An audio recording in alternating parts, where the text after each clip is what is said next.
नमस्कार। जैसा कि मैंने पहला वीडियो अलंकार पे बना दिया, अभी कहते हैं ये अलंकार विषय पार्ट 2 का वीडियो है जो 9वीं कक्षा के लिए है।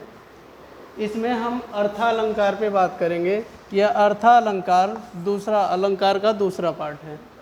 अर्थालंकार यानी जो अर्थ पे आधारित होता है। यह अलंकार कविता को पढ़ने के बाद जब उसके अर्थ को हम समझते हैं और हमें पता चले कि किसी काव्य में कोई अलंकार निहित है तो उसे अर्थालंकार कहते हैं। अर्थालंकार के अंतर्गत हमें 3 अलंकारों को पढ़ना है। उन तीनों अलंकारों को अभी आपके समक्ष रखते हैं। पहला है रूपक अलंकार। रूपक अलंकार यानी जहाँ उपमेय तथा उपमान के बीच की भिन्नता समाप्त हो जाए, यानी उनके बीच का जो अंतर है वह खत्म हो जाए, समाप्त हो जाए, वहाँ पे क्या होता है रूपक अलंकार। जैसे बंदो चरण कमल रघुराई, यानी मैं उस कमल रूपी चरण की वंदना करता हूँ जो रघुराई यानी राम के जो पैर हैं कमल के समान है। तो यहाँ पे रूपक अलंकार है। दूसरा अलंकार है उपमा अलंकार, जहाँ उपमेय में उपमान से तुलना की जाए। जिस अलंकार में उपमेय का उपमान से तुलना की जाए वहाँ पे उपमा अलंकार होता है। इस उपमा अलंकार के अंतर्गत हम देखें कि किसी वस्तु का किसी विशेष या विशिष्ट वस्तु से तुलना की जा रही है।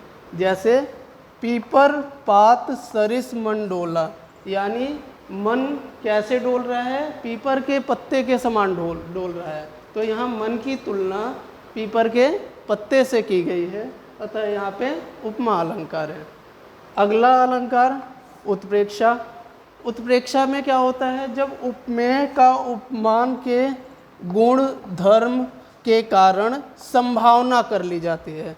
यहाँ उपमेय का उपमान में संभावना कर ली जाती है, वहाँ पे उत्प्रेक्षा अलंकार होता है। इस अलंकार को पहचानने के लिए कुछ कीवर्ड दिए हुए हैं। जैसे कविता में मनो मानो जनो जानो जनहु मनहु आदि शब्द पाए जाते हैं।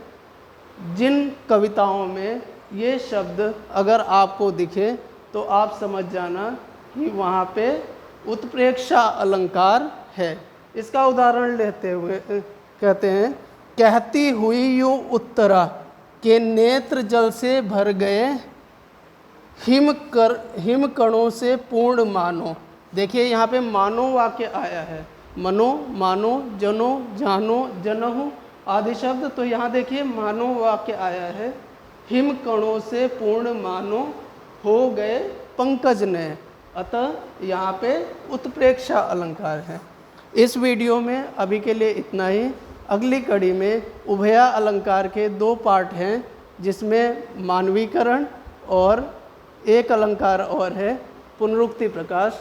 उस वीडियो को मैं जल्द ही आपके समक्ष ले आऊँगा। तब तक के लिए नमस्कार।